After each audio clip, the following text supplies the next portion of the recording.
Meus irmãos, bom dia. Graça e paz. Deus abençoe a vida de todos vocês. Eu quero, além de cumprimentar os irmãos que estão aqui nessa manhã, cumprimentar também aqueles que estarão ou que estão nos acompanhando através do nosso canal no YouTube. Para vocês, uma boa noite, porque essa mensagem ela será exibida às 18 horas no nosso canal. E além de cumprimentar os irmãos com a graça e a paz do Senhor Jesus, eu quero também aproveitar logo de início e parabenizar a todos os pais que estão aqui, tá, por esse dia. Que Deus abençoe a vida de vocês e os pais que também estão nos acompanhando, tá bom? Como sempre fazemos, como é de praxe, nós vamos fazer a nossa leitura devocional, tá? Nós estamos fazendo a leitura na carta do apóstolo Paulo aos Colossenses, no capítulo 3. Então, por favor, convido todos vocês a abrirem comigo, por favor, no capítulo 3 da carta aos Colossenses. Na semana passada nós lemos do versículo 1 até o versículo 19, mas era para eu ter lido até o versículo 17. Então vou reler o versículo 18 em diante, até o versículo 25, e terminarmos o capítulo 3, tá ok? Colossenses capítulo 3, versículo 18, diz assim: Vós, mulheres, estáis sujeitas a vosso próprio marido, como convém no Senhor. Vós, maridos, amai as vossas mulheres, e não vos irriteis contra ela. Vós, filhos, obedecei em tudo a vossos pais, porque isso é agradável ao Senhor. Vós, pais, não irritei os vossos filhos, para que não percam ânimo. Vós, servos, obedecei em tudo a vosso Senhor segundo a carne, não servindo só na aparência, como para agradar aos homens, mas em simplicidade de coração, temendo a Deus. E tudo quanto fizerdes, fazei-o de todo o coração, como ao Senhor e não como aos homens, sabendo que recebereis do Senhor o galardão da herança, porque a Cristo, o Senhor, servis. Mas quem fizer agravo, receberá o agravo que fizer, pois não há acepção de pessoas. Amém? Que você medite durante essa semana nesse texto. E é interessante que o texto fala sobre a forma como os pais têm que cuidar dos seus filhos, né? Logo no dia de hoje, dia que foi separado para comemorar o Dia dos Pais, com essa instrução maravilhosa da palavra de Deus. Então estude o texto, medite nele, com certeza você será muito edificado. Vamos orar, falar com Deus, depois vamos louvar ao Senhor. Senhor, mais uma vez nós nos inclinamos perante a sua majestade, perante o Senhor que é Rei dos céus e da terra, possuidor de todas as coisas, dono da vida, dono da nossa alma. O Senhor é a nossa força, nosso refúgio e a nossa fortaleza.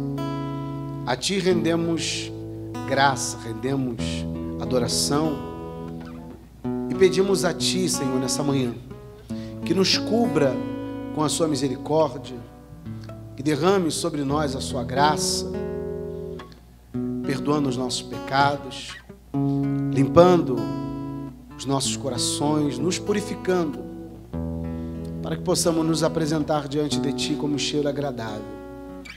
Recebe nessa manhã a nossa adoração, cada louvor que será entoado. Fala conosco através da Tua palavra. Queremos entregar em Tuas mãos a vida do nosso pastor Washington de Oliveira, todos os obreiros e membros do ministério mais desejado em Campo Grande. Pedimos ao Senhor, cuida dos nossos irmãos, assim como o Senhor tem cuidado de nós. Dá sabedoria ao Teu servo para ministrar a palavra, ousadia, para que a Sua palavra seja anunciada e o Seu reino avance. Enquanto nós estivermos aqui Te adorando, cuida da nossa casa, da nossa família. Para a glória e louvor do Teu nome nós oramos, em nome de Jesus. e te agradecemos, amém, e graças a Deus. Graças a Deus. Amém, queridos? Vamos louvar ao nosso Deus e já já nós voltamos com a pregação da palavra de Deus. Glória a Deus. Que a graça e a paz sejam com todos, amém? Quero te convidar a fechar os seus olhos nessa manhã. Você mesmo aí na sua casa também, feche os seus olhos nessa hora. Vamos entoar ao nosso Deus essa canção de adoração que diz que você veio, que nós viemos para adorar. Nós viemos para dizer que Ele é o nosso Deus, que Ele é nosso Rei, que Ele é totalmente amável, totalmente digno de ser adorado. Sim, Tu és, Senhor. Não porque nós dizemos, mas sim porque Tu és. Aleluia. Eu vim para adorar-te e vim para prostrar-me. Vim para dizer que Tu és meu Deus e que és totalmente amável e totalmente digno e tão maravilhoso para mim.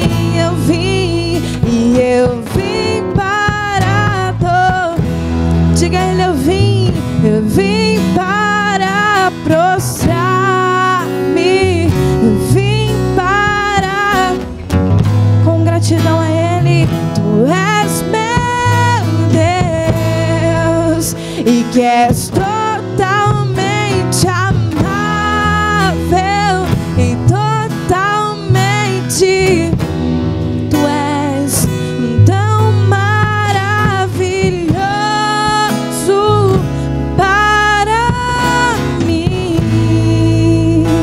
Ele é sim a luz do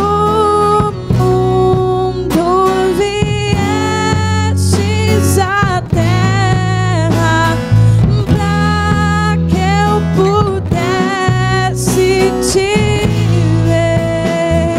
Sim, a tua beleza me leva a adorar-te. Eu quero contigo viver.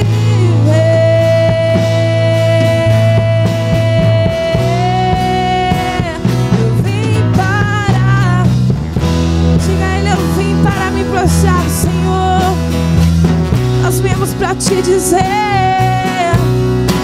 oh, Tu és o nosso Deus, és meu Deus e que és totalmente amável e totalmente, Tu és tão maravilhoso para mim. Ele é o eterno Rei e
alcançar o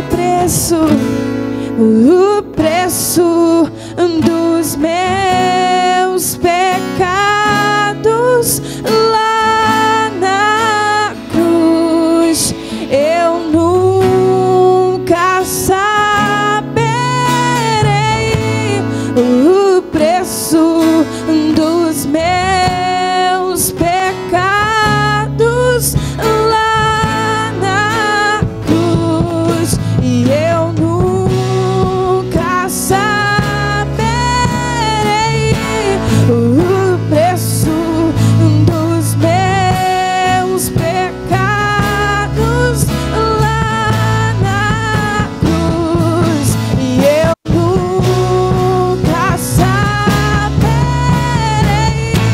o preço dos meus pecados lá na cruz. Eu vim para adorar-te e vim para prostrar-me. Eu vim para... Tu és o nosso Deus, e que Ele é, e que és totalmente amável e totalmente digno e tão maravilhoso para... Será que você pode declarar a Ele? Eu vim para adorar-te e vim para diga a Ele que você veio dizer. Declaramos a Ti, Senhor, somente a Ti, e que Ele é, que és totalmente amável e totalmente tão maravilhoso. Sim, para mim, para mim.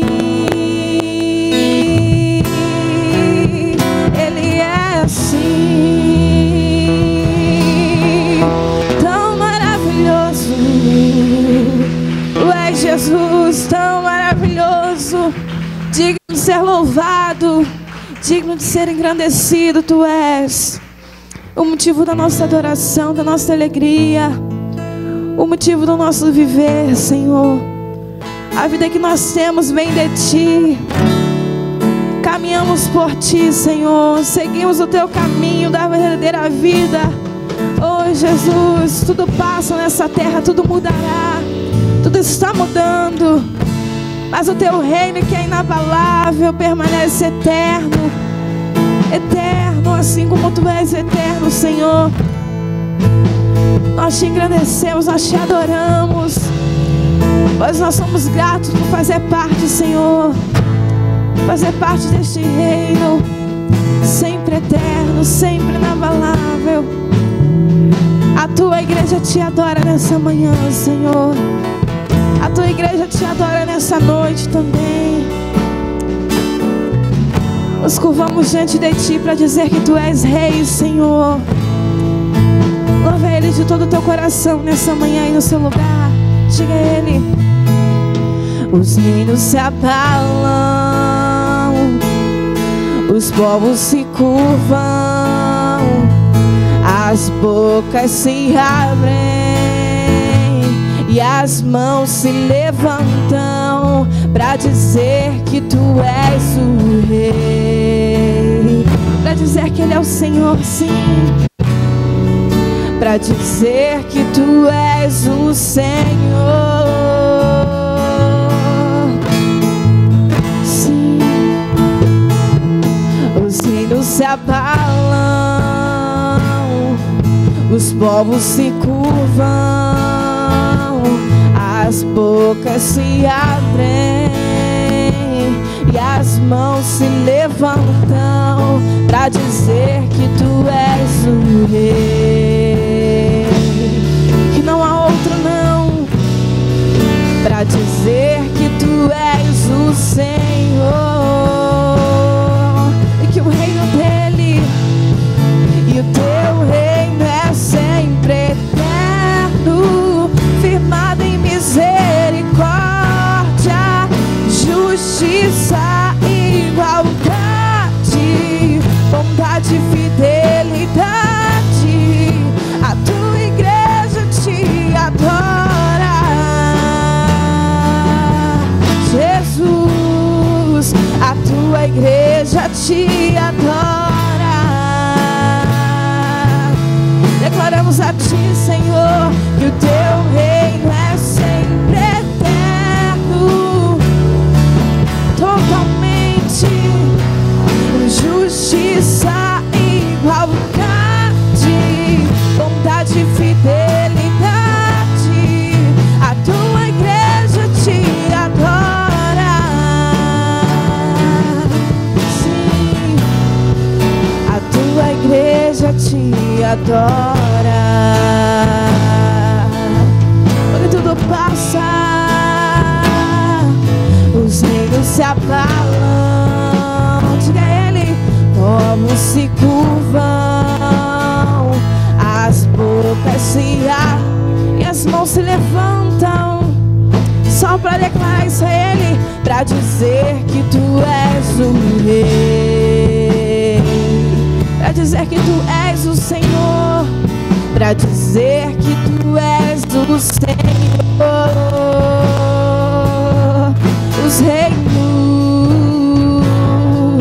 Os reinos se abalam, os povos se curvam, as bocas se abrem e as mãos se levantam, para dizer que tu és o rei,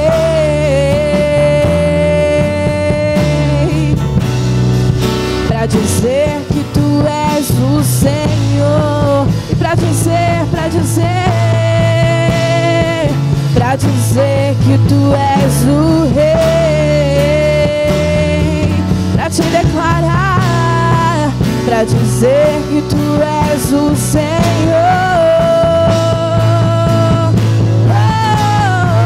E o teu reino é sempre firmado. Tudo isso, Jesus, nós cremos na tua bondade, na tua fidelidade. Por isso te adoramos essa manhã, por isso nós te adoramos essa noite, de todo o nosso coração, de todo o nosso coração. A tua igreja te adora.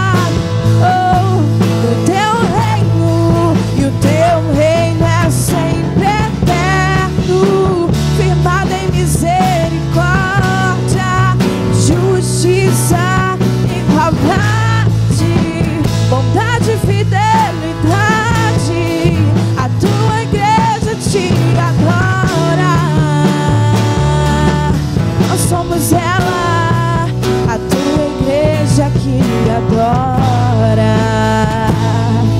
Porque o reino dele e o teu reino é sempre eterno, firmado em misericórdia, justiça e igual bondade. Sim, Jesus, é no que nós cremos. A tua igreja te adora. Jesus, a tua igreja te adora. E o teu reino é sempre, oh Senhor, firmado em misericórdia, justiça e igualdade, bondade e fidelidade. A tua igreja te adora. Sim, a tua igreja te adora. Será que você pode aplaudir a esse rei, de um reino sempre eterno, e na palavra ao Senhor? Aleluia. Glória a Deus. Meus irmãos, mais uma vez bom dia, graça e paz. Por favor, pegue a palavra de Deus.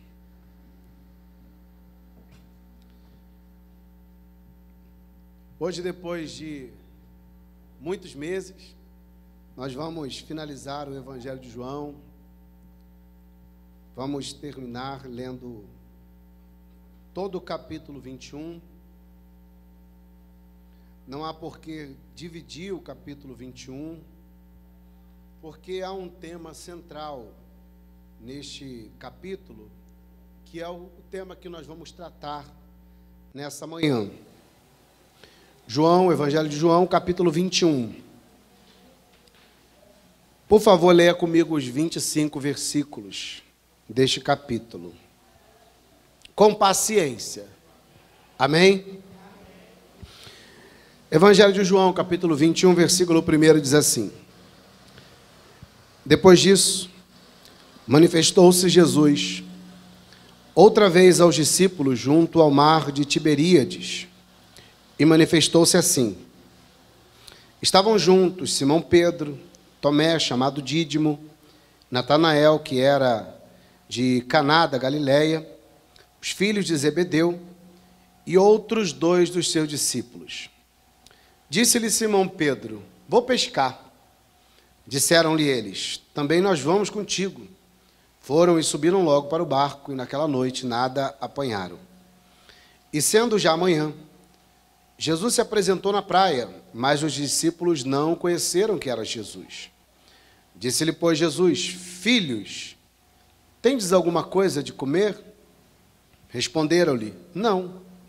E ele lhe disse: Lançai a rede à direita do barco e achareis. Lançaram-na, pois, e já não a podiam tirar pela multidão de peixes. Então aquele discípulo a quem Jesus amava disse a Pedro: É o Senhor. E quando Simão Pedro ouviu que era o Senhor, cingiu-se com a túnica, porque estava nu, e lançou-se ao mar. E os outros discípulos foram com o barco, porque não estavam distantes da terra, senão quase 200 côvados, levando a rede cheia de peixe. Logo que saltaram em terra, viram ali brasas, e um peixe posto em cima e pão. Disse-lhe Jesus: Trazei dos pães que agora apanhastes. Simão Pedro subiu e puxou a rede para a terra, cheia de 153 grandes peixes, e sendo tantos, não se rompeu a rede. Disse-lhe Jesus: Vinde, jantai. E nenhum dos discípulos ousava perguntar-lhe: Quem és tu? Porque sabiam que era o Senhor. Chegou, pois, Jesus e tomou o pão e deu-lhe semelhantemente o peixe. E já era a terceira vez que Jesus se manifestava aos seus discípulos depois de ter ressuscitado dos mortos. E depois de terem jantado, disse Jesus a Simão Pedro: Simão, filho de Jonas, ama-me mais do que a estes? E ele respondeu: Sim, Senhor, tu sabes que te amo. Disse-lhe: Apacenta os meus cordeirinhos. Tornou a dizer-lhe segunda vez: Simão, filho de Jonas, ama-me? Disse-lhe: Sim, Senhor, tu sabes que te amo. Disse-lhe: Apacenta as minhas ovelhas. Disse-lhe terceira vez: Simão, filho de Jonas, ama-me? Simão entristeceu-se por ter-lhe dito terceira vez: ama-me. E disse-lhe: Senhor, tu sabes tudo, tu sabes que eu te amo. E Jesus disse-lhe: Apacenta as minhas ovelhas. Na verdade, te digo que quando eras mais moço, te cingias a ti mesmo e andavas por onde querias. Mas quando já fores velho, estenderás as mãos, e outro te cingirá, e te levará para onde tu não queiras. E disse isso, significando com que morte ele havia de glorificar a Deus. E dito isso, disse-lhe: Segue-me. E Pedro, se voltando, viu que o seguia aquele discípulo a quem Jesus amava, e que na ceia se recostara sobre o seu peito, e que dissera: Senhor, quem é que há de te trair? Vendo Pedro a este, disse a Jesus: Senhor, o que será desse? Disse-lhe Jesus: Se eu quero que ele fique até que eu venha, que te importa a ti? Segue-me tu. Divulgou-se, pois, entre os irmãos o dito de que aquele discípulo não havia de morrer. Jesus, porém, não lhe disse que não morreria, mas se eu quero que ele fique até que eu venha, que te importa a ti? Este é o discípulo que testifica dessas coisas e as escreveu. E sabemos que o seu testemunho é verdadeiro. Há, porém, ainda muitas outras coisas que Jesus fez, e se cada uma das quais fossem escritas, cuido que nem ainda o mundo todo poderia conter os livros que se escrevessem. Amém. Vamos orar? Pai, mais uma vez, oramos a Ti, pedindo graça para expormos a Sua palavra e também podermos compreender. Assim como aqueles que estão aqui na igreja, como aqueles que estarão acompanhando através da transmissão no YouTube, hoje à noite. Ilumina a nossa mente, Senhor. Clareia o nosso entendimento, para que possamos crescer no conhecimento e na graça.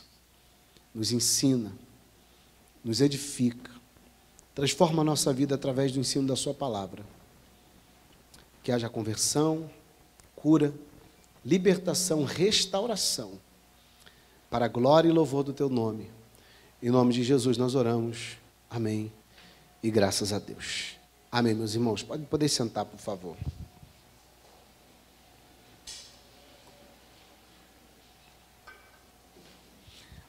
Esse capítulo 21 de João, ele é um capítulo muito interessante. Por que ele é um capítulo muito interessante? Porque parece que João estava escrevendo sobre a caminhada, o ministério do Senhor Jesus, e parece que depois que ele concluiu o capítulo 20, o versículo 30 e o versículo 31 nos levam a entender que a história da narrativa do Evangelho de João havia terminado.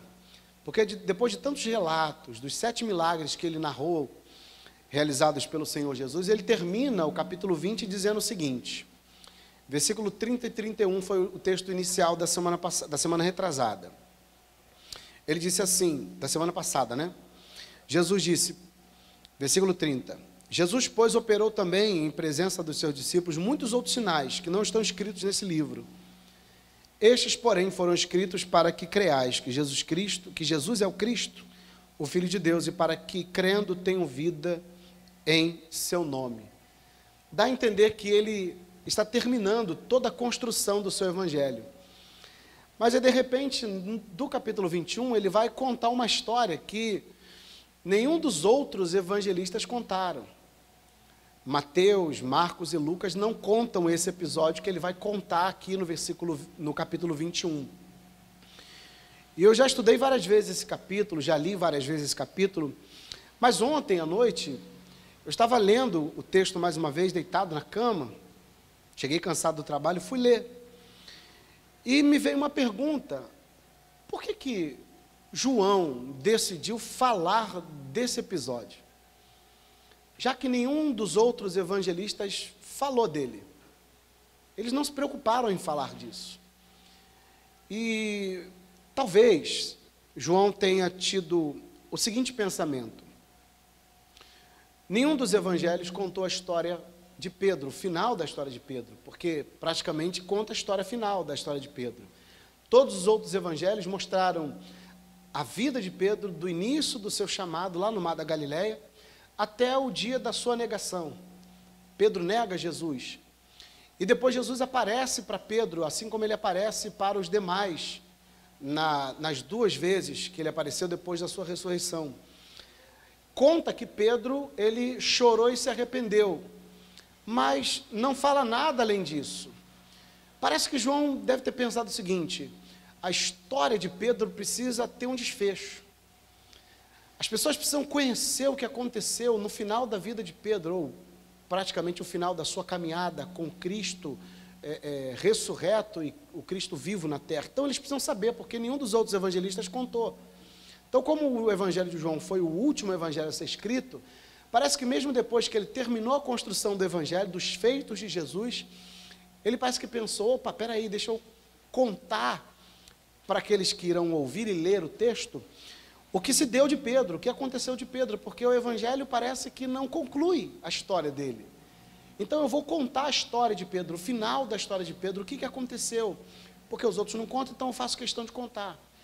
Então ele inicia um novo capítulo, que o capítulo 21 parece um novo capítulo numa história que aparentemente havia terminado.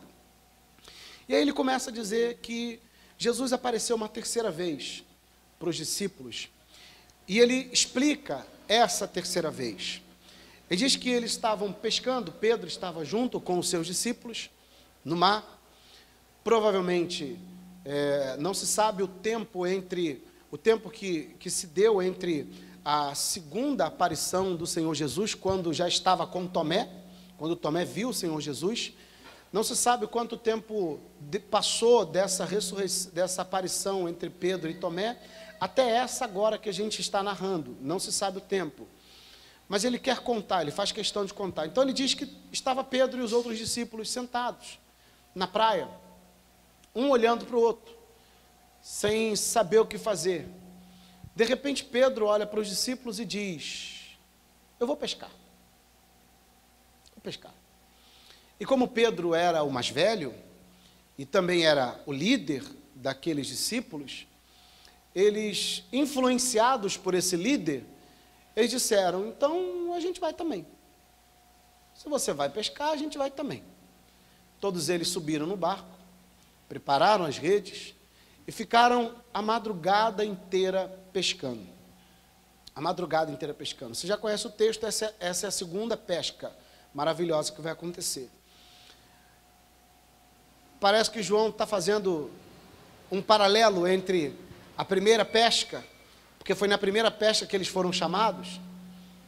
Jesus estava pregando para uma grande multidão. De repente, a quantidade de pessoas foi aumentando de forma vertiginosa, muita gente, e Jesus foi sendo empurrado para a praia, e Jesus foi, por causa daquela quantidade de pessoas, ele foi andando para trás e pregando, andando para trás e ensinando. Quando ele percebe, ele já está praticamente com os pés no mar da Galileia, que é o Tiberíades também. Ele está com o pé aí, ele olha e ele vê que tem um barco e alguns pescadores. Jesus chama esses pescadores, Pedro é o líder, e ele diz: por favor, traga esse barco aqui, e eu quero subir nesse barco, e afasta-se um pouquinho da terra. Então Jesus sobe nesse barco, se afasta um pouco da terra, aquela multidão para na praia, e Jesus está ensinando.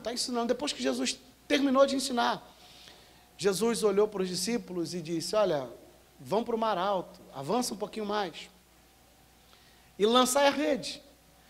Aí eles dizem: mas Senhor, a gente pescou a noite toda, a gente não pegou nada. A gente entende de pesca, né? Então a gente não pegou nada, é inútil fazer esse esforço, é inútil lançar a rede. Mas Jesus lança a rede, ele: mas tá bom, segundo a sua palavra. Primeiro eles questionam, mas depois eles dizem: segundo a sua palavra nós vamos lançar a rede. Eles lançam a rede, a quantidade de peixe é tão grande, que eles têm que chamar o outro barco para ajudar a recolher a quantidade de peixe, e o barco meio que quase vai a pique. Ele fica tão cheio que ele chega a afundar na água, afundar-se um pouquinho e quase entra água no barco, e eles perdem toda aquela pescaria. Parece que João está repetindo esse momento para trazer a gente a memória do que está acontecendo aqui. No mesmo lugar, ou na mesma situação que Pedro está sendo chamado por Jesus, agora, a mesma cena, ele está sendo restaurado pelo Senhor Jesus. Então a situação é essa. E eles ficam a noite inteira, não pescam absolutamente nada, não vem uma piaba, não vem uma manjubinha, não vem nada. Eles voltam com a rede vazia. E aí a noite foi indo embora, quando está clareando o dia. Veja que João é muito detalhista, e ele fala: quando está clareando o dia, ou seja, as trevas estão indo embora, está arraiando a luz. Ele sempre usa esses termos para falar sobre a manifestação de Cristo. Ele diz que Jesus apareceu no primeiro dia. Jesus, ele é a estrela da manhã, ele aparece sempre na luz. Jesus é a luz do mundo. Então as trevas estão sumindo e Jesus está aparecendo para aqueles discípulos. Mas por causa ainda de um pouco de trevas e um pouco de luz, eles não conseguem identificar quem é. Mas com as redes vazias, eles ouvem a voz, dizendo: filhos. Olha como Jesus chama os discípulos. Ele já chama de filhos. É uma palavra forte. Chamar alguém de filho é uma palavra muito forte, porque ela revela um sentimento de paternidade ou familiaridade, um termo mais profundo de conhecimento, um termo mais profundo de relacionamento. Então ele está dizendo, meus filhos. Ele não chama de amigos, ele não chama de homens, ele chama de filho. Você que é filho, sabe o que envolve essa palavra, quando o seu pai te chama de filho. Meu filho é alguém que é seu, pertence a você, tem ligação profunda com você. É isso que Jesus está querendo dizer. Olha, eu não sou qualquer pessoa, eu sou pai de vocês, eu sou Deus de vocês, eu sou o Senhor de vocês. Então, quando você ouve a palavra filho, você sente uma segurança, porque você sendo filho, você sabe que tem um pai. E por outro lado, o pai sente prazer em chamar o filho de filho. Esse aqui é o meu filho, essa aqui é minha filha. A palavra filho é muito forte. Então ele diz, filhos, tens alguma coisa de comer? E eles dizem, não. Lança a rede à direita do barco. Diferentemente da primeira vez, eles não questionam. Eles ouvem a voz e parece que há ali uma faísca de entendimento. Eles começam a perceber que tem algo diferente naquela situação. Tem algo diferente. Lancem a rede. E eles não questionam, simplesmente lançam a rede. E quando eles veem a quantidade de peixe que está vindo na rede, João imediatamente entende, olha para Pedro e diz, é o Senhor. É o Senhor. Alguns teólogos dizem que eles decidiram ir pescar porque estavam ociosos. Talvez uma distração ou uma ocupação para tentar ocupar a mente em relação àquilo que Jesus havia falado e tinha aparecido e tinha dito, para de repente ocupar a mente para o momento em que Jesus disse, olha, esperar em Jerusalém até que do alto sejais revestido de poder. Então, enquanto esse revestimento de poder não vem, vamos ocupar a nossa cabeça, vamos pescar. Eu não entendo assim, eu acredito que toda a construção textual, toda a construção do texto nos faz entender que Pedro e os outros discípulos, na verdade, não estavam pensando em ocupar a mente por algum momento até que do alto eles fossem revestidos de poder. Dada a construção do texto, eu creio que realmente eles estavam dizendo, vamos voltar para a nossa antiga vida. Porque tudo aquilo que passou ao lado do Senhor Jesus, já foi, ele não apareceu mais. Então, a única opção é voltar para a nossa vida. Então, vamos voltar às nossas antigas práticas, mas porque o problema não é Pedro trabalhar, não é o trabalho de Pedro, não é a ocupação. O problema aqui é ele abandonar o propósito pelo qual ele foi chamado, para o qual ele foi chamado. Porque se não for isso, eu tenho que corrigir a minha própria vida. A minha própria vida. Por quê? Porque eu sou ministro do Evangelho, mas eu também trabalho. E aí eu tenho que entender o que acontece na vida do apóstolo Paulo, quando ele está na cidade de Corinto. Porque como ele foi muito rejeitado na cidade de Corinto, a igreja não dava tanto suporte financeiro para ele. Então o que ele tinha que fazer? Trabalhar. Ele foi trabalhar com Priscila e Áquila, eles foram trabalhar. Então o propósito não é esse, o propósito aqui não é ele trabalhar para ocupar a mente, não, ele queria realmente abandonar o chamado, porque no primeiro encontro Jesus falou para ele, eu vou fazer de vocês pescadores de homens, ou seja, a partir de hoje você tem um propósito para a sua vida, o propósito da sua vida é pregar o Evangelho, o propósito da sua vida é ganhar almas para Jesus, não significa que você não precise trabalhar, está conseguindo compreender? E o que está acontecendo é exatamente isso. Pedro está optando por não mais falar de Jesus, não mais pregar o Evangelho, mas sim trabalhar realmente, voltar à sua antiga prática, à sua antiga profissão e não saber mais do Evangelho. A construção do texto nos dá essa condição de entendimento.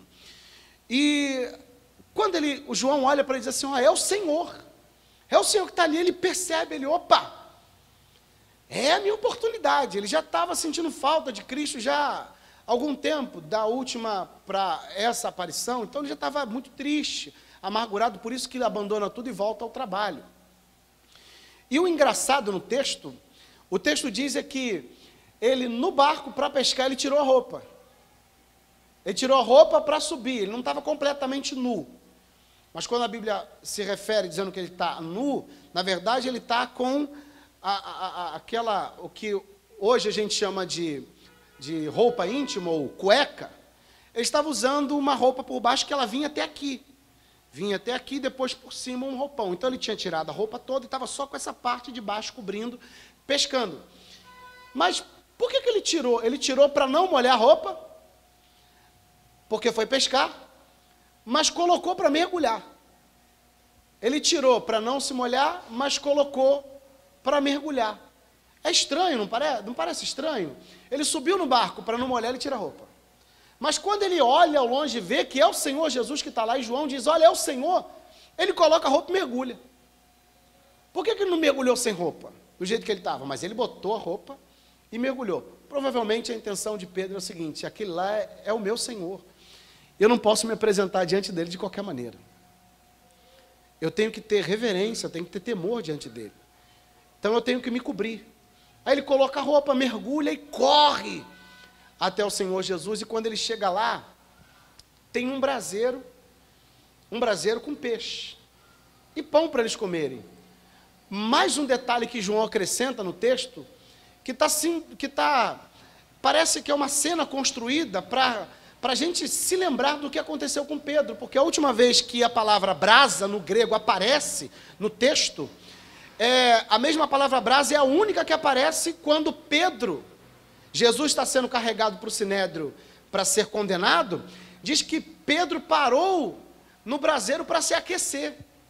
A brasa ali, a palavra grega brasa, é a mesma brasa usada aqui nesse relato do capítulo 21. Então parece que João está construindo uma cena para a gente se lembrar de tudo que aconteceu com Pedro durante a sua caminhada com Cristo, para a consumação da sua história ali com Cristo.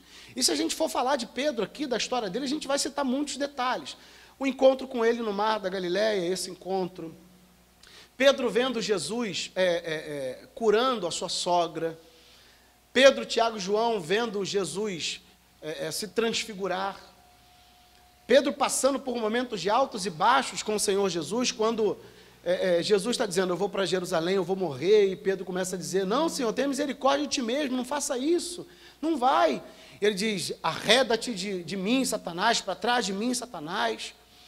Quando Pedro, ele pergunta para os discípulos, quem esse povo diz que eu sou? Alguns dizem que o senhor é profeta, outros dizem que o senhor é João Batista, outros dizem que o senhor é Elias, e por aí vai. Mas e vocês, quem dizem que eu sou? E aí Pedro, falastrão, toma a frente e diz, tu és o Cristo, Filho do Deus vivo, achando que de repente ia mostrar superioridade no entendimento. Aí Jesus diz para ele assim, tá bom, não foi nem a carne nem o sangue que te revelou isso não, você só sabe isso porque o Pai te revelou, não vem de ti, essa informação vem do Pai. E aí depois outras cenas, ele cortando a orelha de Malco, e para finalizar, ele nega Jesus. Você é um daqueles que andava com ele. Não, eu não andava não. Eu te conheço, eu te vi com ele. Não, não sou eu não. E para finalizar, você é um dos discípulos. Não sei nem quem é esse homem, nunca ouvi. Ele blasfema de forma categórica. Não sei nem quem é esse homem. Esse é homem, não sei nem quem é esse homem, não sei quem é esse cara, não conheço ele. E aí, depois de ser julgado, Jesus está saindo do sinédrio. Ele olha para Pedro, ele encontra Pedro, Pedro vê o olhar de Jesus, e ele diz o texto que ele corre, chora, e se arrepende, mas fica só nisso. E aí, o que aconteceu depois? Qual é a sequência da história de Pedro? Aí João faz questão de contar. E aí quando ele chega lá, o braseiro está aceso, comida para ele se alimentar, e fica todo mundo quieto. Eles encostam o barco, recolhem os grandes peixes. É bom demais você ler o texto e entender a mensagem central, entender a história, porque você não fica criando teologia dentro de um texto tão simples. dentro de um texto tão simples. Não precisa criar teologia dentro do texto. O texto é muito claro sobre o que está acontecendo. O texto fala sobre a restauração de Pedro.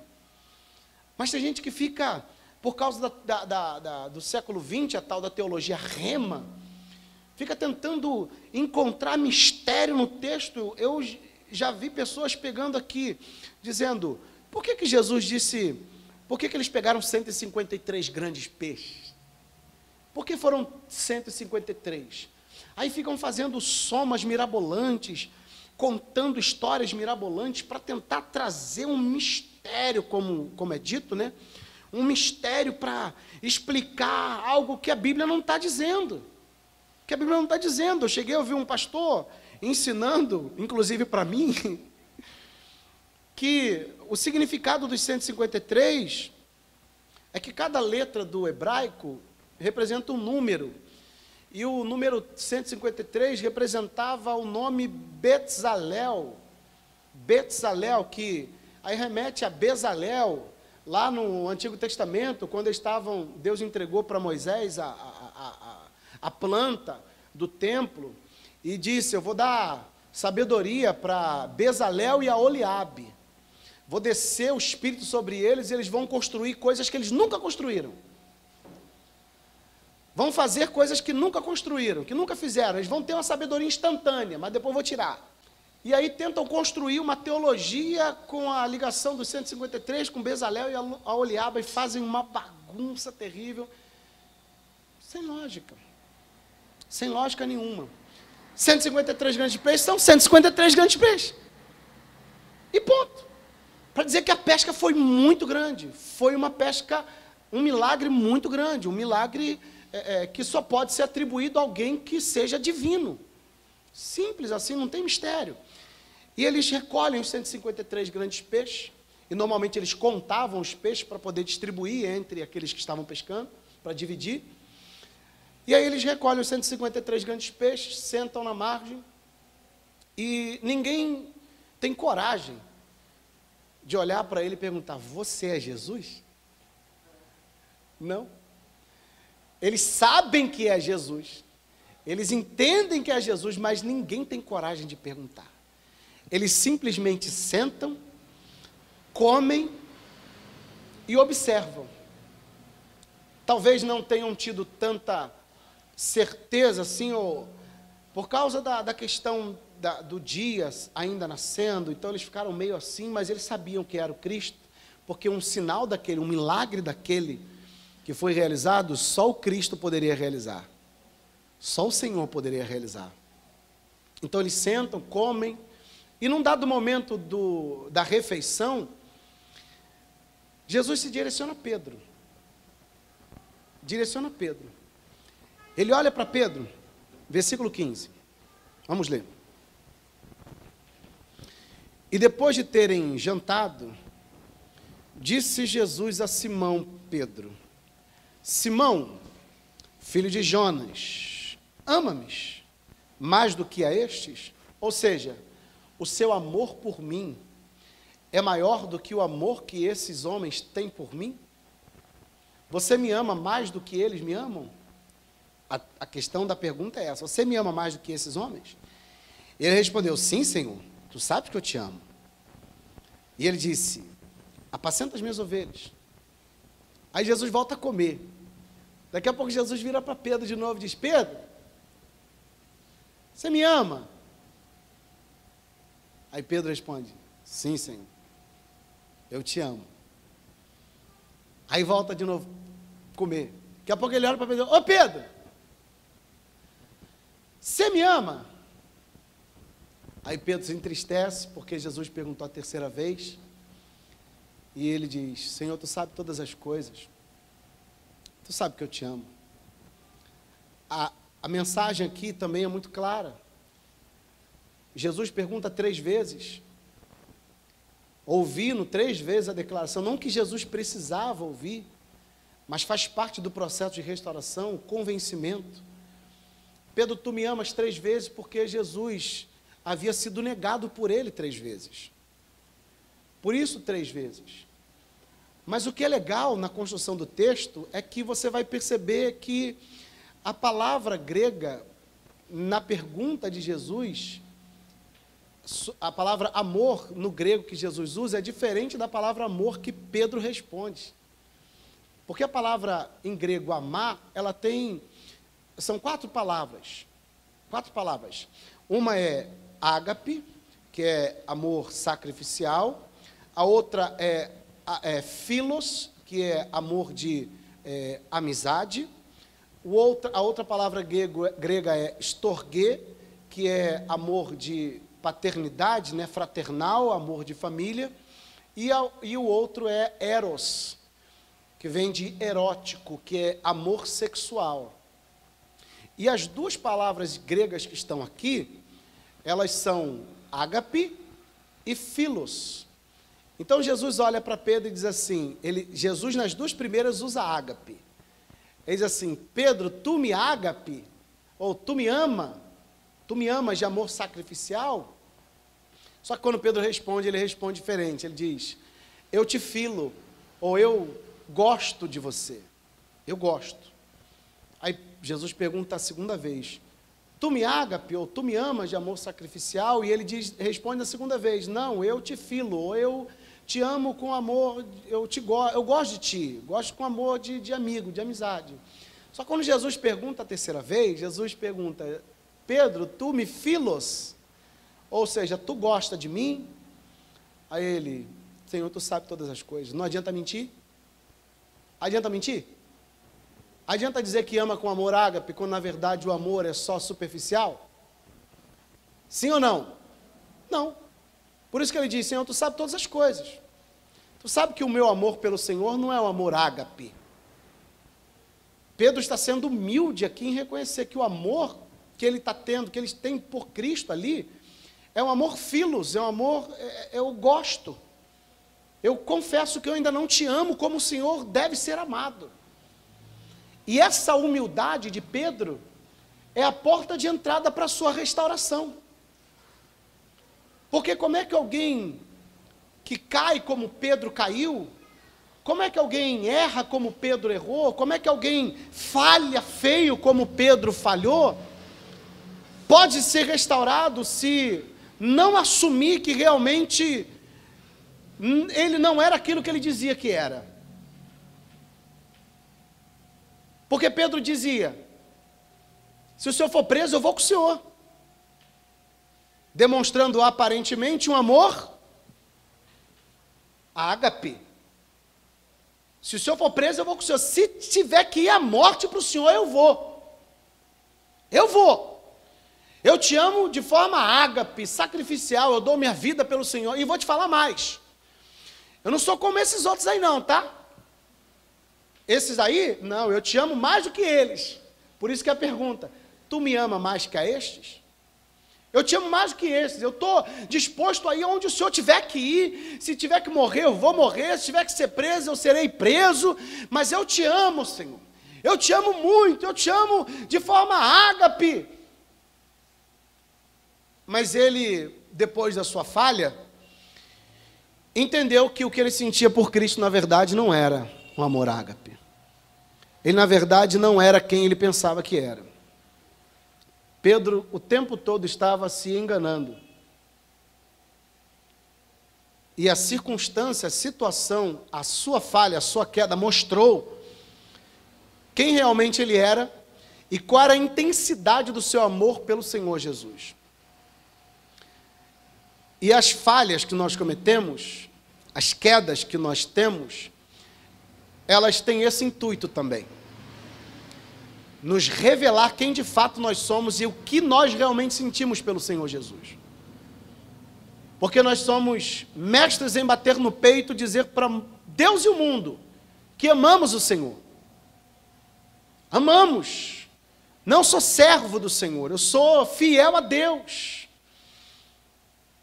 Eu nunca negaria o Senhor Jesus como Pedro fez. Eu nunca duvidaria da ressurreição como Tomé duvidou. Eu nunca falharia dessa maneira, não. Eu amo ao Senhor. Mas de repente você falha, você cai.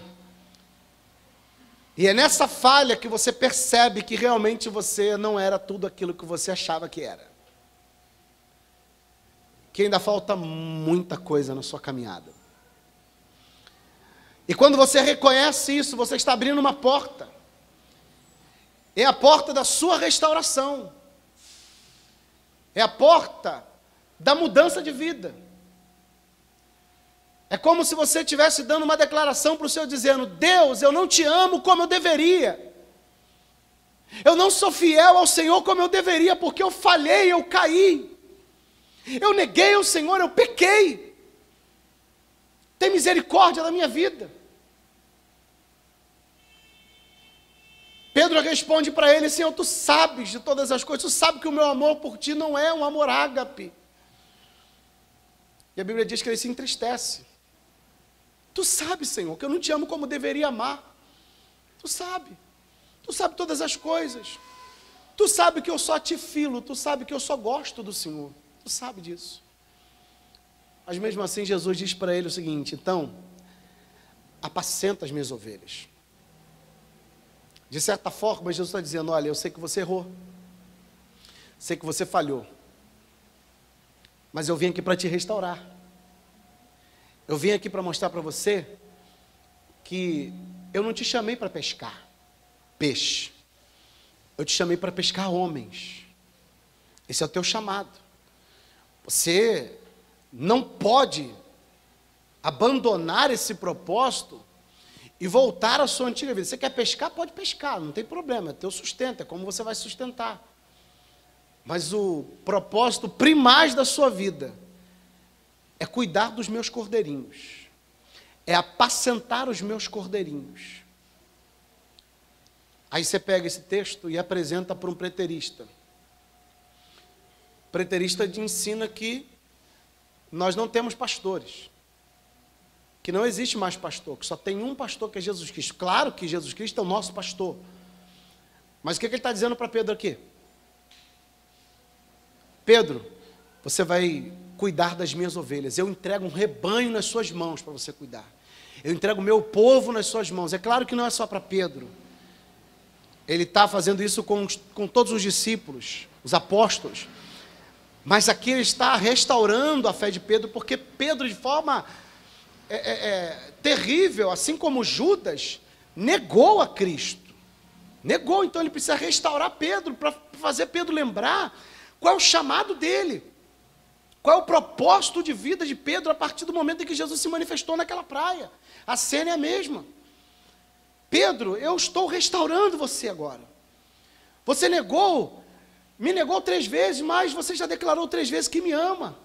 E a sua função agora é: cuida dos meus cordeirinhos. Isso é maravilhoso. Isso é maravilhoso. Essa restauração de Pedro é perfeita. Isso nos traz um ensinamento muito lindo. Muito lindo. Cristo está disposto a nos restaurar. Por mais que sejamos religiosos, mesmo que nós estejamos na igreja todos os dias, ou uma vez por semana, ou mesmo que a gente diga para qualquer outra pessoa que nós somos fiéis a Deus, que nós amamos a Deus, em um momento da nossa vida nós vamos falhar. Todos nós vamos falhar. Ninguém é melhor do que ninguém, todos nós vamos errar. Todos vamos fazer isso. Mas a gente precisa entender o seguinte: quando nós erramos, nós precisamos da misericórdia do Senhor, precisamos ser renovados, restaurados por Ele. A nossa fé precisa ser restaurada por Ele. E só tem uma maneira da fé, a nossa fé ser restaurada: é reconhecendo que nós não éramos quem achávamos que éramos, reconhecendo o nosso erro, reconhecendo o nosso pecado, assumindo esse pecado, dizendo: Senhor, eu pequei de verdade, eu pequei, eu caí. E a Bíblia diz que Ele é misericordioso para perdoar os nossos pecados, ainda que eles sejam vermelhos como a escarlata, eles se tornarão brancos como a neve. Ele nos dá uma nova chance o tempo todo. E quando eu digo nova chance, Ele nos dá direção para nós nos erguermos e continuarmos a nossa caminhada a qual nós fomos chamados e designados. Nós temos um Deus que faz isso. Nós servimos a um Senhor que faz essas coisas. E muitas vezes o que o diabo faz quando nós caímos, irmãos? O que o diabo tenta fazer é colocar na nossa mente que nós somos indignos, que não há mais chance para nós, que a única opção que há é retroceder, é voltar à nossa antiga vida, voltar a pescar. E esse texto responde o questionamento daquela música que todo mundo conhece. Quem mandou largar a rede? Quem mandou você parar? Volte para o mar alto? Foi isso que ele falou? O que ele falou? Quem mandou largar a rede? Foi Jesus. A resposta da pergunta é essa: quem mandou largar? Foi Jesus. Só que quando ele mandou largar a rede, ele não mandou largar a rede e voltar para o mar alto. Não, ele falou: larga a rede e vai apacentar os meus cordeirinhos. Ele não disse: você não deu certo na pesca, não, volta para lá para pescar mais, que Deus vai te exaltar. Não! Ele disse para Pedro: larga a rede. Foi ele que mandou. E disse: vai apacentar os meus cordeiros. Vai cumprir o propósito. Vai obedecer o seu chamado. Vai cuidar das ovelhas. Pode pescar de vez em quando, para se alimentar, para se sustentar.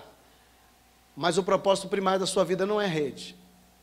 O propósito primário da sua vida é pregar o Evangelho e cuidar das minhas ovelhas. Jesus restaura a fé dele, assim como ele pode restaurar a sua vida hoje. Não importa onde você caiu, ou qual o pecado que você cometeu. Jesus está dizendo: eu vou restaurar a sua vida. E vou te colocar de pé, para que o meu propósito na sua vida se cumpra. Para que através de você como um instrumento, anuncie o Evangelho de Deus. Essa restauração, ela se encaixa na vida de um pastor, na vida de um obreiro, na vida de um membro, na vida daquele que é servo de Deus. Essa restauração está disponível. Depois dessa restauração, ele fala uma coisa para Pedro tremenda. Vamos ler aqui. É aquilo que muita gente não prega hoje. Aquilo que muita gente não prega. Versículo 18, depois de restaurar a fé de Pedro, o propósito de Pedro, o ministério de Pedro, ele diz assim: na verdade te digo que quando eras mais moço te cingias a ti mesmo e andavas por onde querias, mas quando já fores velho, estenderás as mãos e outro te cingirá e te levará para onde tu não queres. E disse isso, significando com que morte que ele havia de glorificar a Deus, e dito isso, disse-lhe: segue-me. Ou seja, ele fala e ele mesmo explica, ele fala e mesmo traz a interpretação do texto. Jesus olha para Pedro e diz: olha, quando você é novo, você se veste, você bota roupa, você vai para onde você quiser. Mas vai chegar um tempo que você vai estar velho. Aí outra pessoa vai pegar na sua mão, vai te colocar de pé, vai te vestir, vai te levar para um lugar que você não quer. O que significa isso? Ele mesmo explica. Está dizendo como você vai morrer. Você vai morrer por pregar o Evangelho. Você vai morrer para glorificar a Deus. Você vai morrer pregando o Evangelho. E é isso que muita gente não prega. Porque olha isso aqui. Jesus chama Pedro no mar de Tiberíades, diz: você vai ser pescador de homens. Pedro cai. Aqui no capítulo 21 ele restaura Pedro e lembra Pedro da sua missão. Sua missão é cuidar das minhas ovelhas. Eu estou perdoando seus pecados. E você tem um propósito: cuidar das minhas ovelhas. Mas lembre-se, esse chamado vai te custar a sua vida. Esse chamado vai te trazer martírio. Esse chamado vai te trazer dor. Não espere outra coisa. Lembra do que aconteceu com Paulo? Esse é um vaso escolhido. Ele vai saber o que é padecer pelo Evangelho. Por que a gente não prega isso? Por que a gente não prega isso? Por que a pessoa sobe no altar e diz assim, olha, sua vida vai ser uma vida de glória. Quer prosperar? Está com a empresa falida? Está com a sua conta no azul? Vem para cá, entrega a tua vida para Jesus, que a tua vida vai mudar, vai ser uma bênção, é vitória atrás de vitória. Você vai viver de glória em glória, ou seja, de bênção em bênção, de vitória em vitória. Mas ninguém diz, ó, você vai começar a pregar o evangelho, você vai ser rejeitado, porque o mundo te odeia. Se o mundo me odiou, o mundo vai odiar você também. Assim como me perseguiram a mim, vão perseguir você também. Por que o nego não prega isso, gente? Porque isso assusta. Isso espanta. Imagina Pedro, glória, foi restaurado, glória a Deus. Obrigado, Jesus. Perdoa meus pecados, agora eu estou ligadão com o Senhor de novo. Glória a Deus. Tá bom, mas você vai morrer.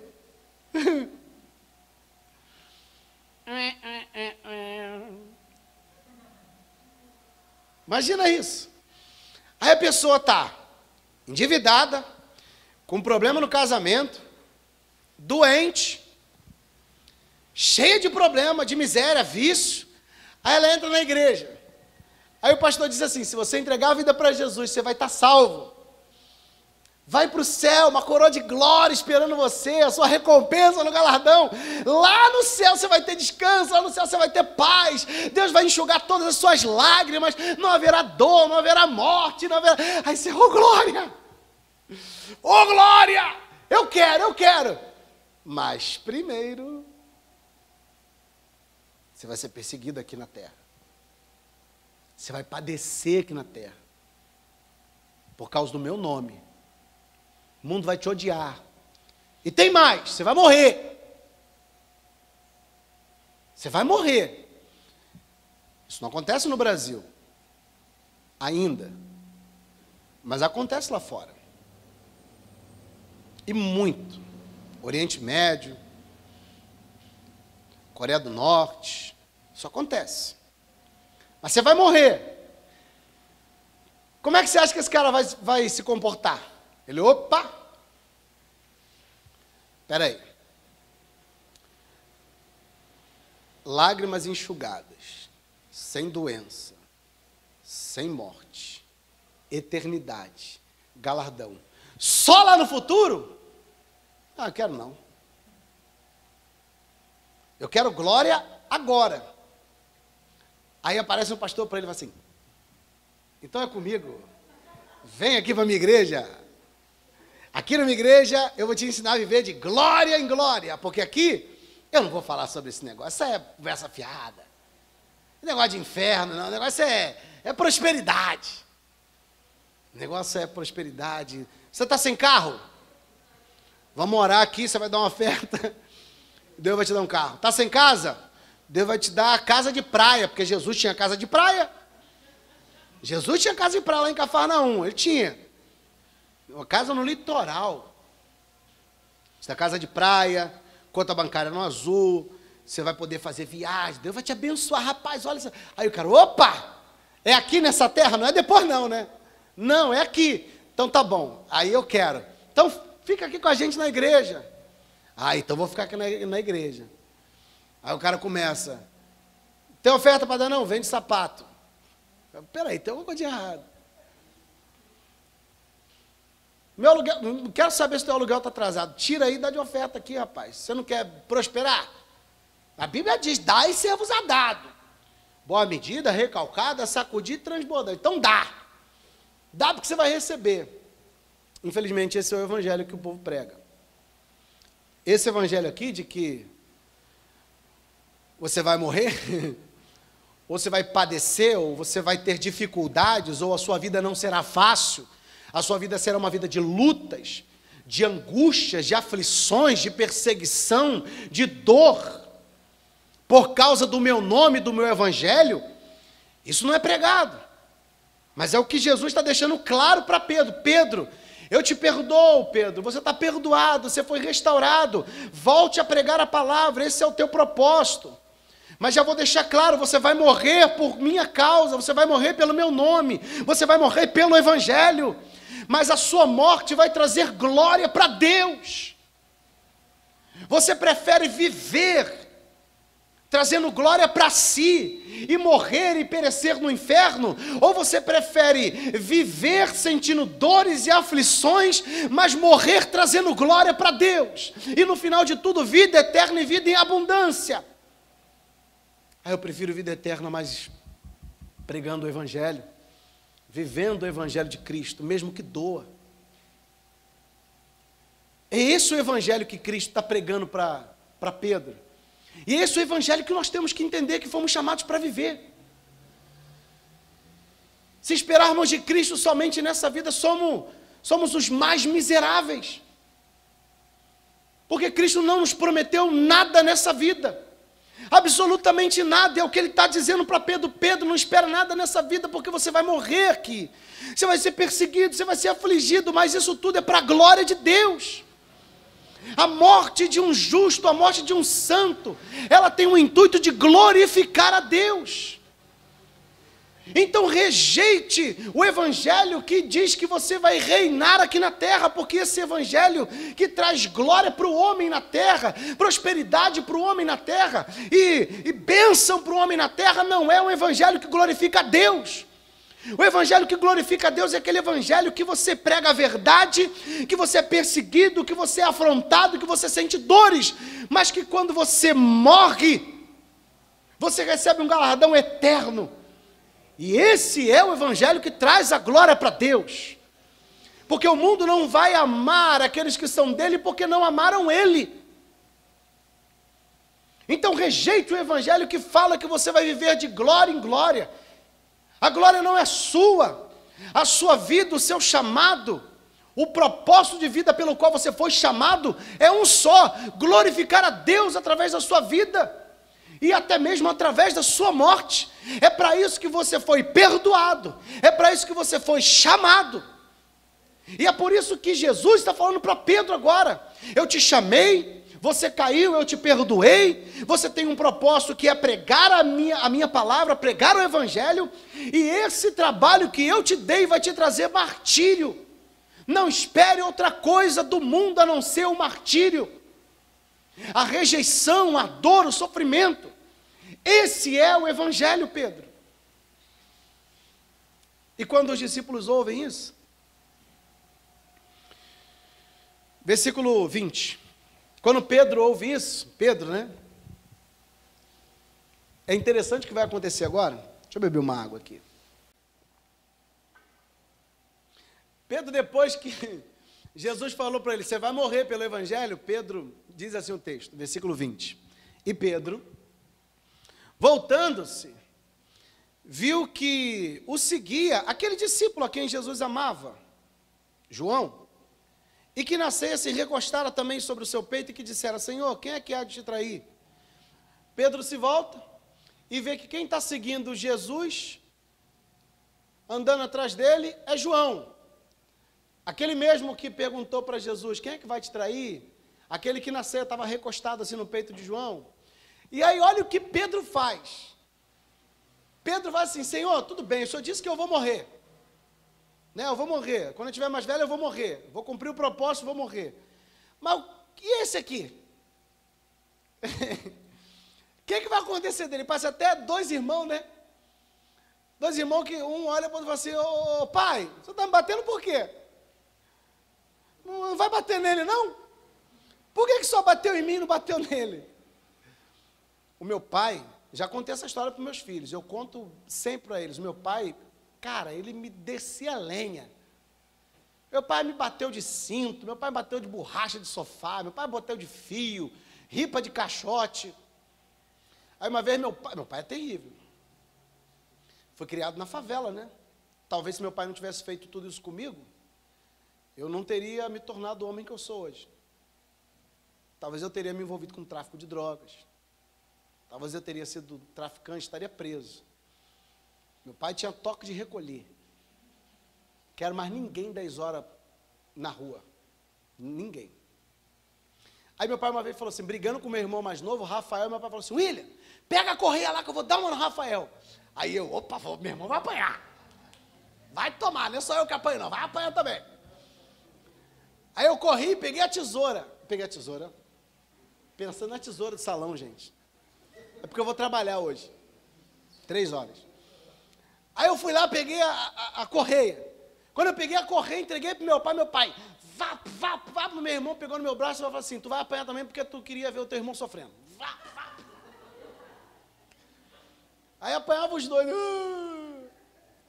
Pedro tá agindo igual uma criança. Mas, Senhor, eu vou morrer, tudo bem, mas o que vai acontecer com o João?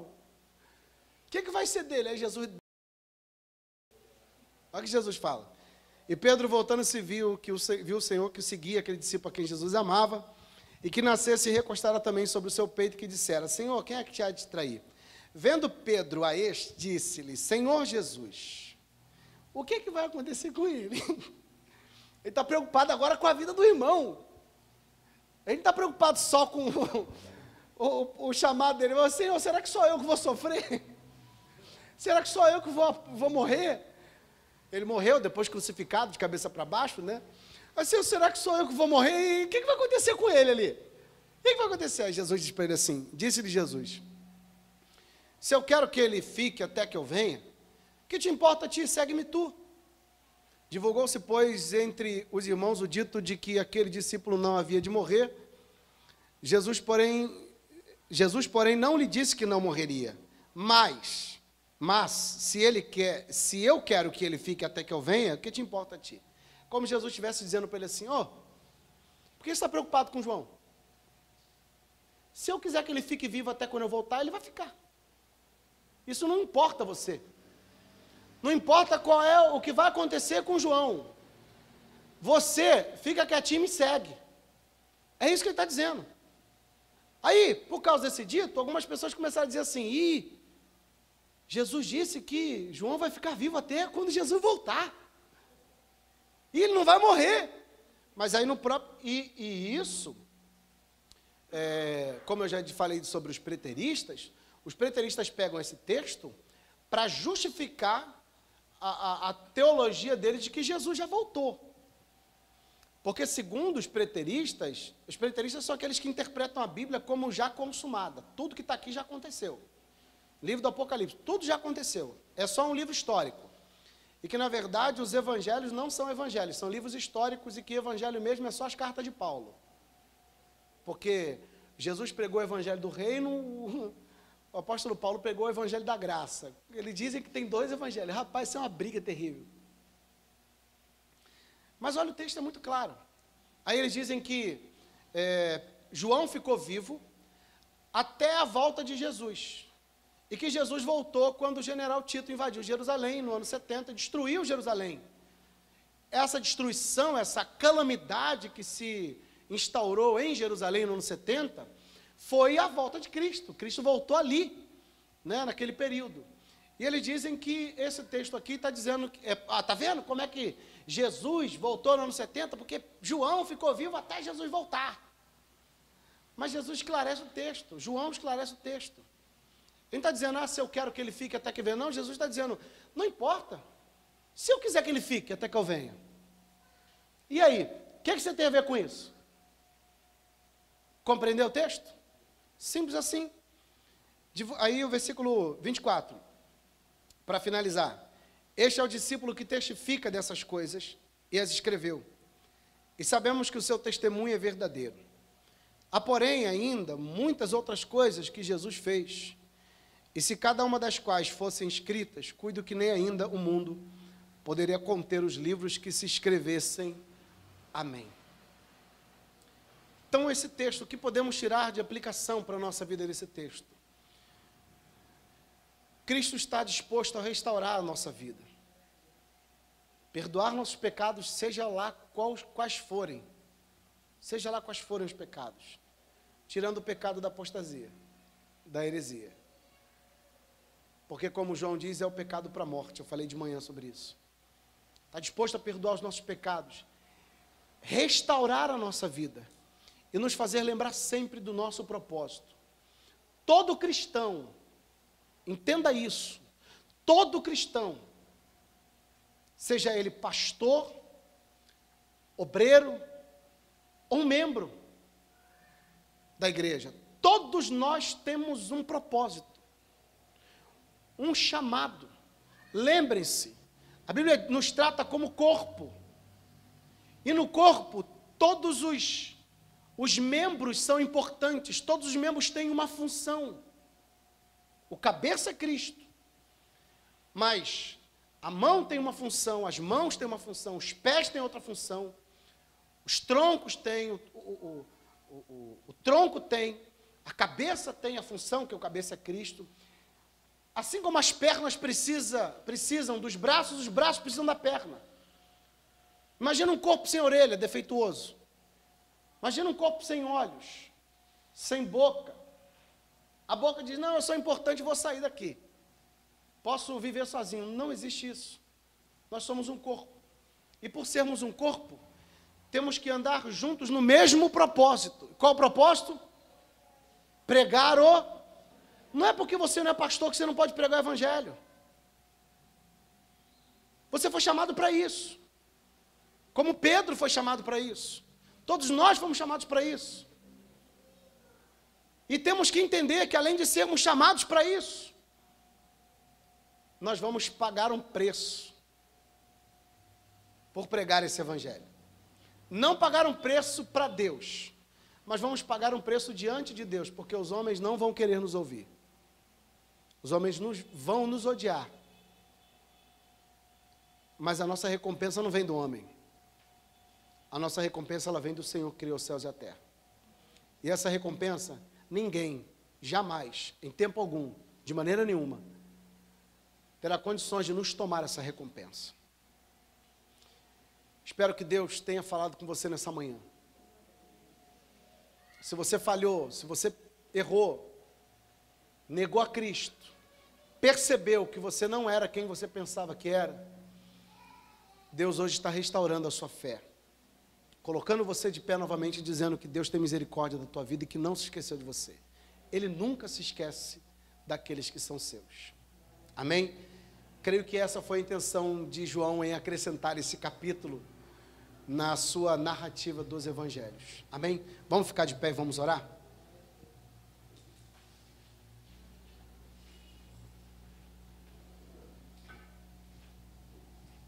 Minha esposa, coitada, ela vem para ouvir a mensagem, para cultuar a Deus, acaba tendo que ficar com o meu filho lá dentro. E provavelmente eu vou ter que ficar com ele mais tarde. Não vou conseguir ficar porque eu vou trabalhar, gente, esqueci. Como é que ela vai assistir a pregação na internet? Vamos orar? Vamos falar com Deus. Feche seus olhos. Senhor, nosso Deus e Pai, mais uma vez nós te louvamos pela sua palavra. Louvamos pelo entendimento que o Senhor nos deu da sua Santa Escritura. Louvamos pela mensagem que o Senhor trouxe aos nossos corações. Reconhecemos, Senhor, falhamos muitas vezes como Pedro. Na verdade, acredito que nós temos um pouco do DNA de Pedro. Um dia dizemos, estou forte, firme, parece que a nossa fé é inabalável. Lemos a Bíblia, oramos, falamos do seu evangelho para outras pessoas, falamos do seu amor e da sua justiça. E muitas vezes nos achamos super crentes, imbatíveis, super homens, super crentes. Mas aí vem o dia mau. E no dia mau nós te negamos. Falhamos, erramos com o Senhor, pecamos. Assim como Pedro. E isso nos faz chorar. E nos faz chorar muito, porque o pecado dói na nossa alma. Ou pelo menos deveria. E o Senhor nos deixa claro nesse texto, que mesmo que depois de pecar e cair, porque ainda estamos limitados à lei dos nossos membros, à lei que governa os nossos membros, mesmo depois de pecar, o Senhor não se esquece de nós, está disposto a nos restaurar, restaurar a nossa vida, restaurar o nosso ministério. Assim como Pedro, naquele dia, reconheceu que não te amava como deveria te amar e alcançou misericórdia, que assim aconteça no dia de hoje, porque diz a tua palavra que aquele que confessa o pecado e deixa, alcança a misericórdia. Pedro confessou que não te amava como deveria te amar, e essa declaração foi a porta de entrada para a tua misericórdia, e ele foi restaurado naquele dia, e se tornou um expoente na pregação do Evangelho, um homem cheio do poder de Deus, um homem que até a sua sombra curava os enfermos, um homem que na sua primeira pregação arrebanhou para o Senhor 3.000 almas. Pedro se tornou um grande apóstolo, influenciando homens e mulheres até o dia de hoje.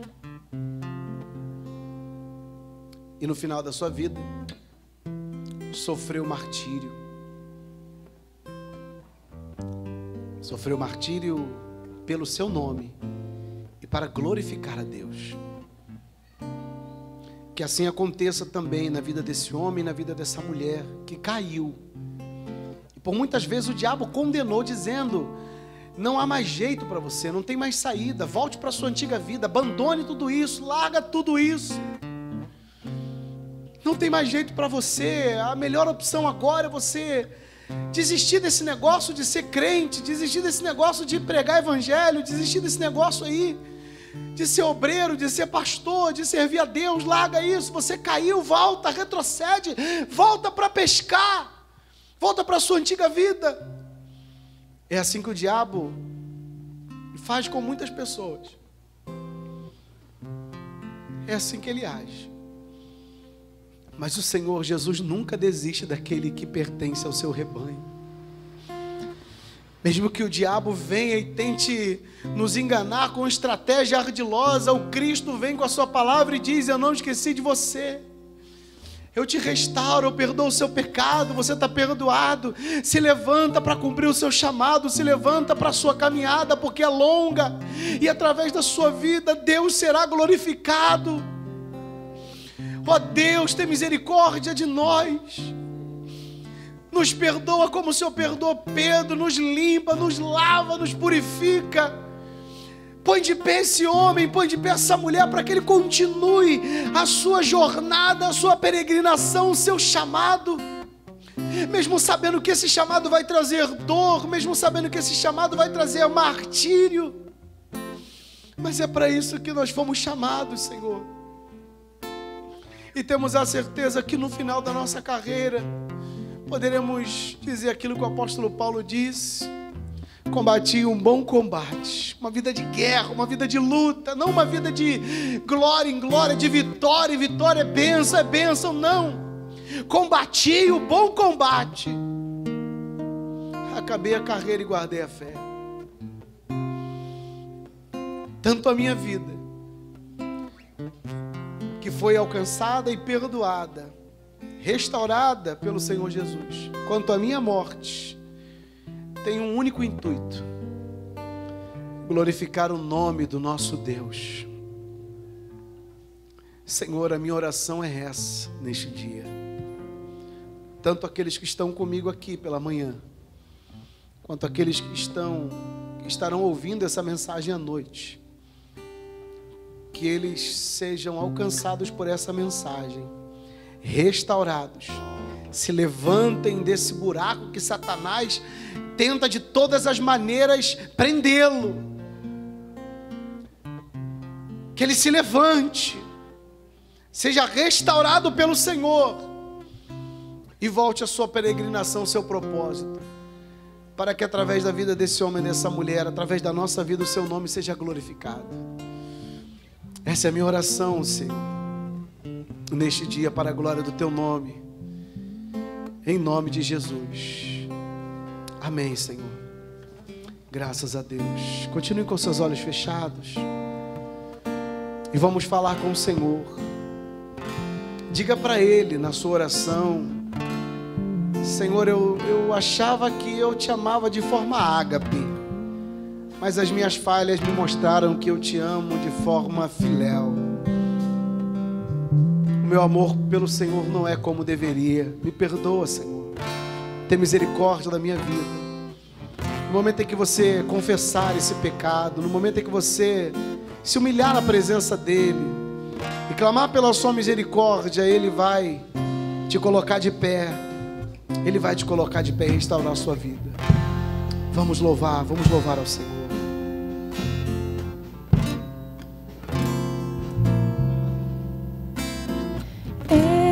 Este é o meu desejo, Senhor, te honrar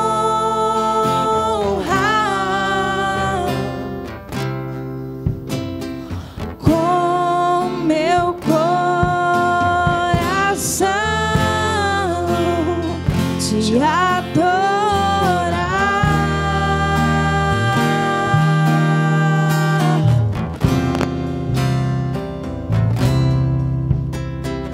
Tudo que há em mim quer sim, quer te dar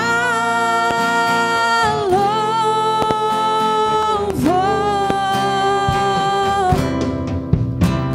Só te adoro, meu Senhor,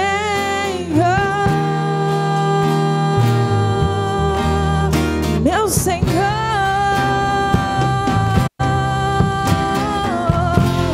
E toma o meu coração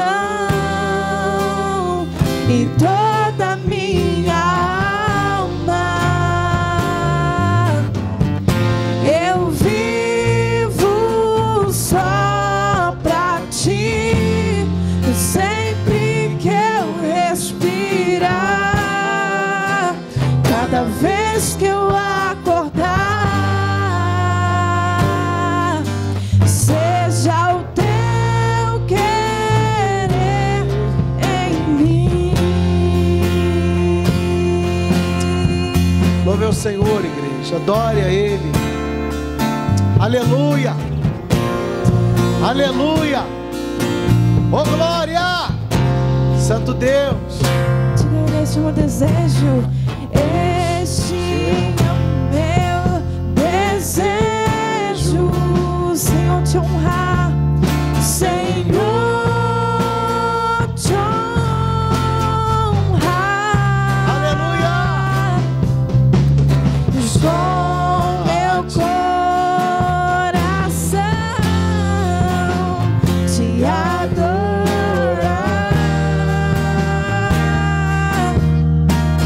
Glória a Deus. Sim, tudo que há em mim, Senhor, e tudo que há em mim quer te dar louvor, quer te dar louvor. Só a Ele, só a ti adoro, meu Senhor.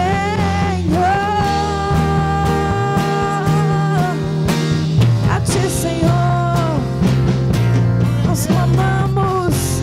E toma o meu coração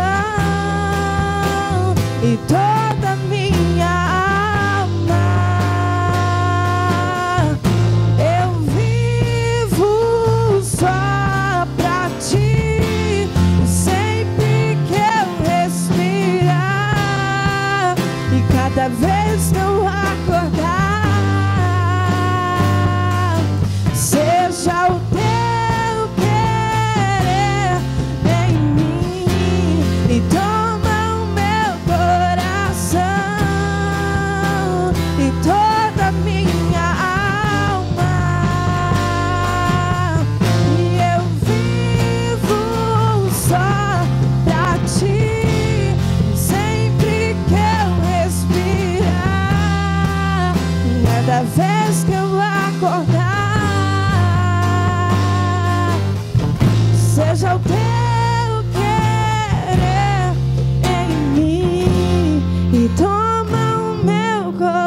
coração. Cante. E toda minha alma. Queremos viver, Senhor. Eu vivo só Pra ti, sempre quero respirar. E cada vez que eu acordar, que seja o teu querer em mim. Glória a Deus. Vamos aplaudir ao Senhor de nossa vida, Senhor. Seja feita a tua vontade em nossa vida, Senhor. Glória a Deus. Irmãos, se vocês quiserem assistir, ouvir outra vez a mensagem, entrem no canal do YouTube mais tarde, às 18 horas, tá bom? Que essa mensagem será exibida. E é sempre bom você ouvir uma, duas vezes, porque sempre tem um detalhezinho ou outro que a gente acaba perdendo. Então é bom você pegar a mensagem e absorver todo o conteúdo dela para você aprender, tá bom? Foi muito bom estar com vocês aqui nessa manhã. Deus foi glorificado. Deus sempre é glorificado quando a mensagem ela é anunciada. E espero estar aqui domingo de novo com vocês, tá? Se o pastor Austin não decidir me mandar lá para Campo Grande, eu falei de manhã na aula, eu amo o povo de Campo Grande. Eu não conheci o povo de Campo Grande até que eu fui pregar lá, né? Na verdade, eu fui na inauguração da igreja e depois fui pregar lá e conheci mais de perto o povo, porque eu não fui pastor em Campo Grande. O pastor já conhecia o povo de Campo Grande, mas foi assim, um povo que me abraçou do mesmo jeito que sempre abraçou o pastor Washington. E eu amo muito o pastor Washington, é claro. E amo muito o povo de lá também. O povo, assim como eu amo vocês. Mas ir para Campo Grande, para mim, acaba atrapalhando um pouco aquilo que eu projeto aqui. Porque quando eu vou para lá, eu não posso dar aula de manhã. Aí os alunos da parte da manhã, os alunos de manhã ficam sem aula. E como a gente está dando aula, está tendo culto só de manhã, eu tenho que sacrificar a aula aqui de manhã para poder estar em Campo Grande pregando a palavra. Então, para deixar claro, o problema não é com o povo de Campo Grande, pelo amor de Deus. Tem gente que tem que explicar assim, detalhadamente, porque entende tudo de forma distorcida. Amo o povo de Campo Grande, assim como eu amo todos aqui. Mas eu fico triste pelo fato de deixar os alunos sem aula de manhã. Porque vocês não fazem ideia do que são as nossas aulas. Vocês não fazem ideia. São aulas, assim, maravilhosas. Eles não só me ouvem, tá? Pelo contrário, a gente troca experiências. A gente ensina, ao mesmo tempo que eu estou ensinando, eu estou aprendendo com eles. É algo muito, muito bom. É algo muito bom. Então, se você quer conhecer mais a palavra e ainda não encontrou um lugar para você aprender a palavra de forma saudável, biblicista, histórica, esse aqui é o lugar, tá? No domingo que vem, eu já me programei para fazer a revisão das cartas, das epístolas gerais que nós estudamos, e no outro domingo é a avaliação, é uma prova que a gente aplica para eles. Não para fazer ponto, mas para a gente saber se realmente aquilo que está sendo ensinado está sendo absorvido. Se você quer aprender com a gente, procure o Júnior, depois no final do culto, é claro, com 2 metros de distância, e com álcool em gel na mão, e de máscara. Procure o Júnior e diz para ele, olha, eu quero fazer parte da Escola do Silêncio. E aí ele vai dizer para você quando é que nós vamos iniciar. Na verdade, daqui a 2 domingos, se tudo correr normalmente, daqui a 2 domingos, não, daqui a 3 domingos nós iniciaremos o ensino, o estudo sobre as cartas do apóstolo Paulo e também o livro de Atos dos Apóstolos, tá? Então, se você quiser estudar conosco, aproveita e dá o seu nome lá para o Júnior, tá bom? Já vou ministrar a bênção apostólica, mas você percebeu que eu pedi para o obreiro levar lá para trás o gasofilaço.